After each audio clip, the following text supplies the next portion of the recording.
بسم اللہ الرحمن الرحیم۔ محمد ہارون میرا نام ہے، اور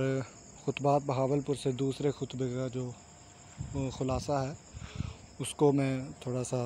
اس کے خلاصے کو بیان کروں گا۔ تو اس میں ڈاکٹر حمید اللہ نے اس کی اہمیت کو بتایا ہے کہ قرآن مجید میں حکم دیا گیا ہے کہ رسول اللہ صلی اللہ علیہ وسلم کی بات کو مانو، اور جس کام سے وہ منع کریں اس کام سے رک جاؤ۔ یعنی کہ آپ صلی اللہ علیہ وسلم نے اس زندگی میں جو بھی ہمیں احکامات دیے ہیں، ان کی زندگی جس طرح انہوں نے اپنی زندگی کو گزارا ہے، ہم نے بھی بالکل ویسے ہی اپنی زندگی کو گزارنا ہے، اسی کے مطابق اپنی زندگی کو بسر کرنا ہے۔ اگر ہم اسے ان کے کام کو یا ان کی زندگی کے متعلق کوئی سوال یا اس طرح کی کوئی چیز نہیں ہے، جیسی انہوں نے زندگی گزاری ہے ہمیں بالکل ویسے ہی گزارنی ہے۔ تو آپ صلی اللہ علیہ وسلم اپنی طرف سے کچھ بات نہیں کرتے، بلکہ جو وحی اللہ کی طرف سے آتی ہے وہی بتاتے ہیں۔ تو بے شک جو اللہ تعالیٰ کی طرف سے وحی نازل ہوتی ہے فرشتوں کے ذریعے، وہی آپ صلی اللہ علیہ وسلم کرتے تھے۔ اس کو کوئی بڑھا چڑھا کے یا پھر بات کو الٹ کر کے نہیں تھے بتاتے، بلکہ جو وحی آتی تھی اس کو ویسے ہی بالکل بتاتے تھے۔ ایک مثال ہے کہ ایک شخص آپ صلی اللہ علیہ وسلم کے پاس آیا اور اسلام قبول کیا،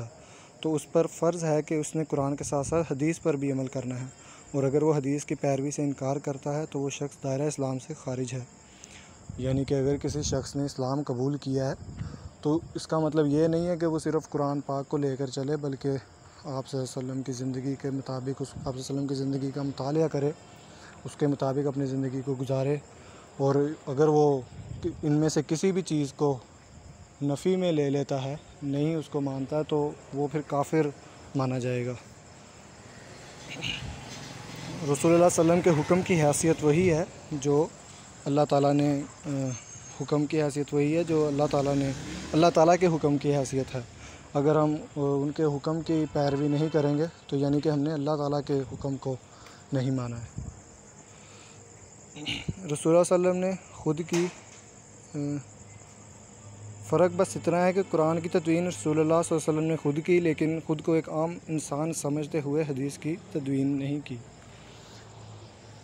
آپ صلی اللہ علیہ وسلم کو اسوہ حسنہ کا بہترین نمونہ قرار دیا گیا۔ بے شک آپ صلی اللہ علیہ وسلم کی زندگی ہم سب کے لیے بہترین نمونہ ہے۔ آپ صلی اللہ علیہ وسلم نے جو کام اپنی زندگی میں کیے، ہم نے بھی بالکل ویسے ہی کوشش کرنی ہے کہ ہم بھی اپنی زندگی کو بالکل ویسے ہی طریقے سے گزاریں۔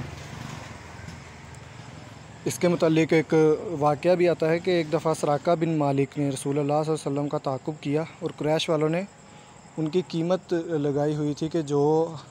گرفتاری جو آپ صلی اللہ علیہ وسلم کو گرفتار کر کے لائے گا تو ہم اس کو انعامات دیں گے۔ لیکن کیا ہوا کہ وہ شخص مسلمان ہو گیا، اور اس نے آپ صلی اللہ علیہ وسلم سے معافی مانگی، اور آپ صلی اللہ علیہ وسلم نے اسے معاف بھی کر دیا تھا۔ تو جب آپ صلی اللہ علیہ وسلم نے مدینہ کی طرف ہجرت کی تو وہاں پر کوئی مملکت موجود نہ تھی، وہاں پر کوئی مملکت موجود نہ تھی۔ جو لوگ آبادی میں رہتے تھے وہ قبیلوں میں بٹے ہوئی تھی، جو آبادیاں تھیں ادھر وہ قبیلوں کے اندر بٹی ہوئی تھیں، مملکت کا نہیں تھا سسٹم۔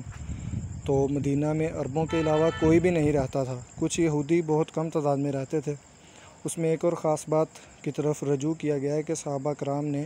جب حدیث کو اس طرح لکھ کر مدھول میں لکھنا شروع کیا اور اس کی تعلیم مسلم نوجوانوں کو فراہم کی، تو آہستہ آہستہ 2-3 نسلوں کے بعد احادیث علماء کے پاس آ گئیں۔ یعنی کہ آپ صلی اللہ علیہ وسلم کے بعد یہ سلسلہ جاری رہا حدیث کا، اور آہستہ آہستہ یہ آج علماء کے پاس اس کا علم موجود ہے، اور وہ مسلم نوجوانوں کو اس علم اسلام کے دین کے علم کو پہنچاتے ہیں۔ قرآن مجید میں بھی تقریباً 10 سے 15 جگہ پر مسلمانوں کو حکم دیا گیا ہے کہ رسول اللہ صلی اللہ علیہ وسلم کی بات مانو، جیسا کہ کہا گیا قرآن پاک میں کہا گیا ہے کہ جو رسول اللہ صلی اللہ علیہ وسلم کی اطاعت کرے گا گویا اس نے اللہ کی اطاعت کی۔ یعنی کہ جس شخص نے رسول اللہ صلی اللہ علیہ وسلم کی زندگی کو مانا اور اس کے مطابق اپنی زندگی کو گزارا، یعنی کہ اس کا مطلب ہوا کہ اس نے اللہ کو راضی کر دیا ہے، اس نے اللہ کی اطاعت کی ہے، جس نے رسول اللہ صلی اللہ علیہ وسلم کی اطاعت کی۔ میرے آج کی موضوع یہی تھا، تو جزاک اللہ، شکریہ۔